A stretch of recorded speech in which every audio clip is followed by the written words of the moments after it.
him is a very lucky organization. And he also said he hopes Bieniemy goes to the NFC so he doesn't have to face him as often. If he does get a gig, Bieniemy would be the first African-American hired in this year's coaching cycle. So, Shannon, how disappointing is it that no African-American coaches have been hired, especially Eric Bieniemy, because we have been talking about him, guys, it feels like for a couple of years now. It's very disappointing, Skip. 5 of the 7 vacancies have been filled. Only the Eagles and the Texans are left. And the Texans didn't seem interested in EB until Deshaun Watson got upset. Right. Now, Deshaun Watson upset and looks like he might be on wanting the way out. Now, all of a sudden, they want to do a virtual. Now, EB was available, Skip, because remember, this year was something different. Only one team in each conference got a bye. The Kansas City Chiefs had that bye. That was your opportunity to interview EB. You didn't do it because you had no interest. It wasn't until Deshaun threw a fit, you let it, he said, I'm at a 10. Now, all of a sudden, Skip, you see, the problem that I have is that what they try to use against EB is that he's not calling the plays.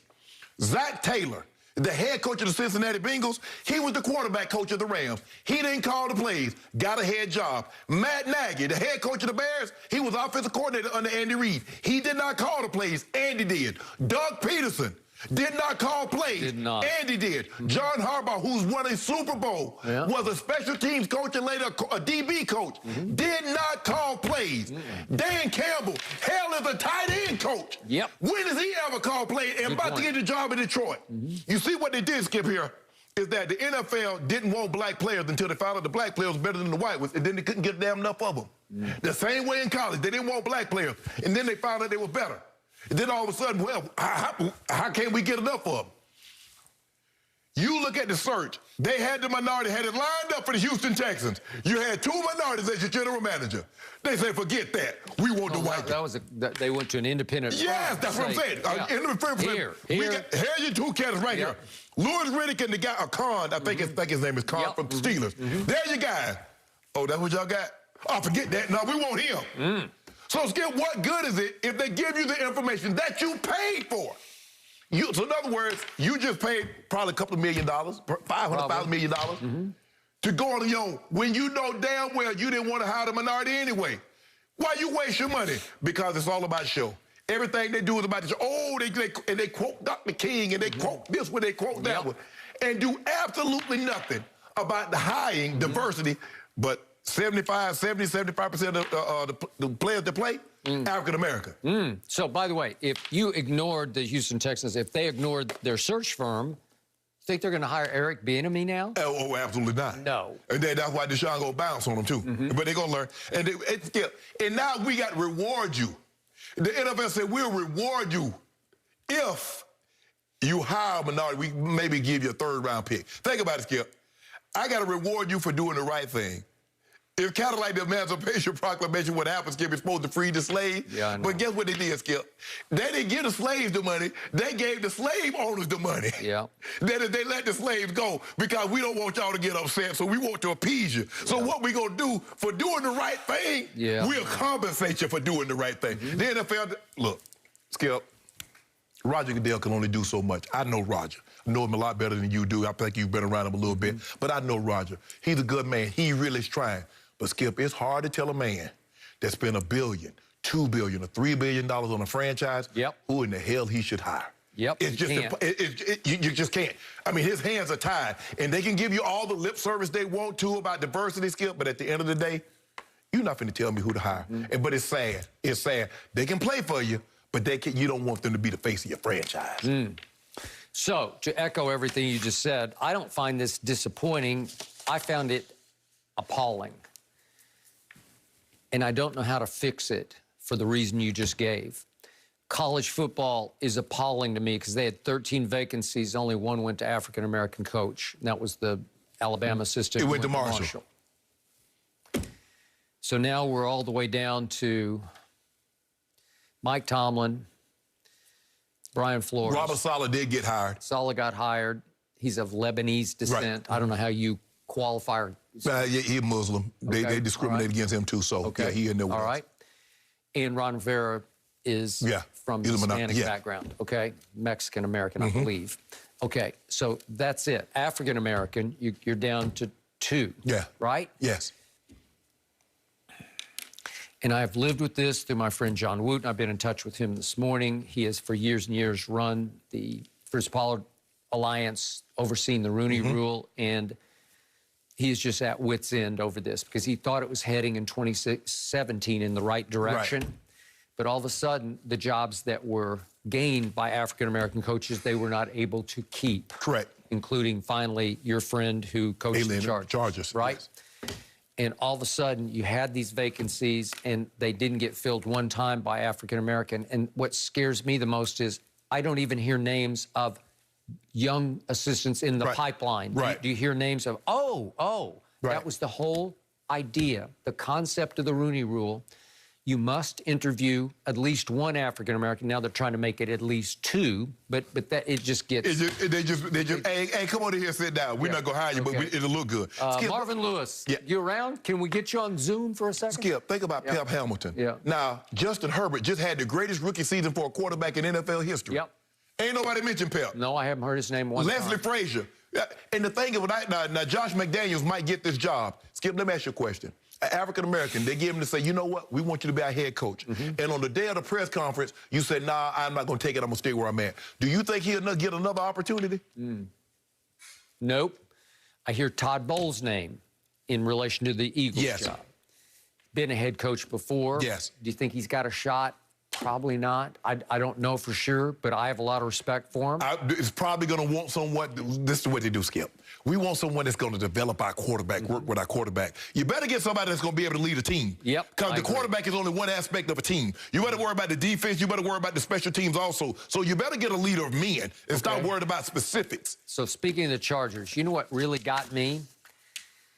That they hired the crosstown Rams defensive coordinator, Brandon Staley. I don't know that much about him, but he's 38 years of age. Just 4 years ago, in 2016, he was the defensive coordinator at John Carroll University. And you want to talk about a meteoric rise? That's what they do. What? I mean, what? Hey, before we can't become the CEO till we 70, but we don't spend 30 years as a janitor. Nothing wrong with being a janitor, but the one guy come in after hey, you look nice. Hey, we're going to put you at VP. Man, this is ridiculous, Skip. Really? I mean, EB can't be, come on, Skip. I'm not Skip, who knows? But at least give a guy a chance. So I got an analogy for you. I went through this with a guy you know very well because he was your first coach, right? Dan Reid. Dan Reid, yes. Okay. So I got to know Dan very well, even while I was out here at the LA Times back in my Cub reporter days. And Dan was the constant bridesmaid, so to speak, for every job. He kept coming in second for maybe 8 or 10 jobs. Couldn't get one, but he was only 37 years of age and obviously a white man.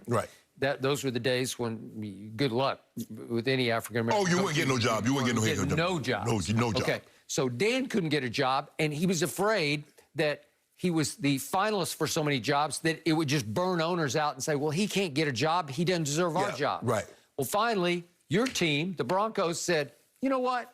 We're going to take a job. What was the knock on Dan? Well, he doesn't call the plays because Coach Landry calls the plays. He's just kind of the quarterback coach or whatever.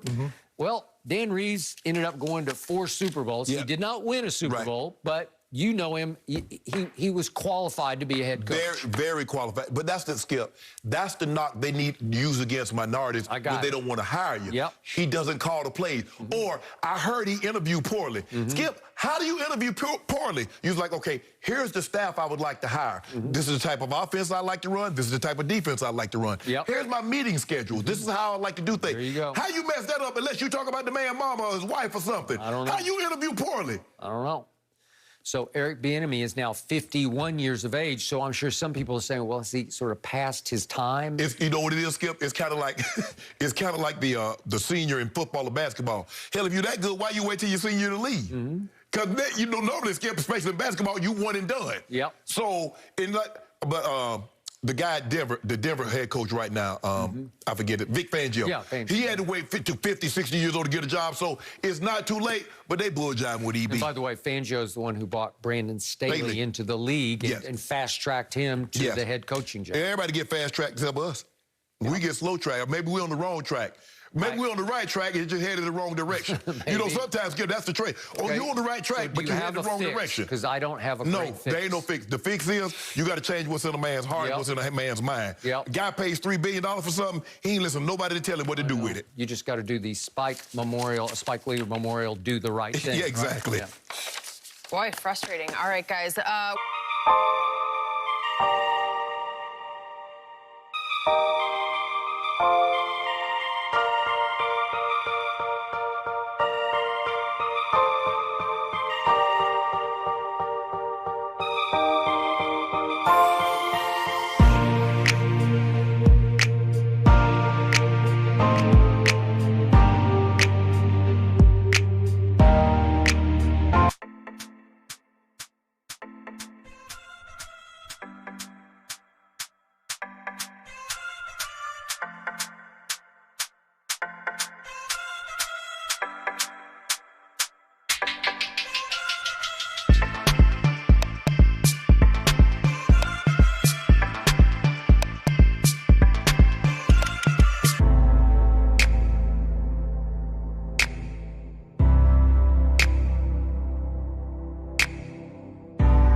With reports that the Lions are expected to name Dan Campbell as their next head coach, that leaves just 2 openings. And surprisingly, Chiefs offensive coordinator Eric Bieniemy is still available. Andy Reid told reporters that, quote, whoever gets him is a very lucky organization. And he also said he hopes Bieniemy goes to the NFC so he doesn't have to face him as often.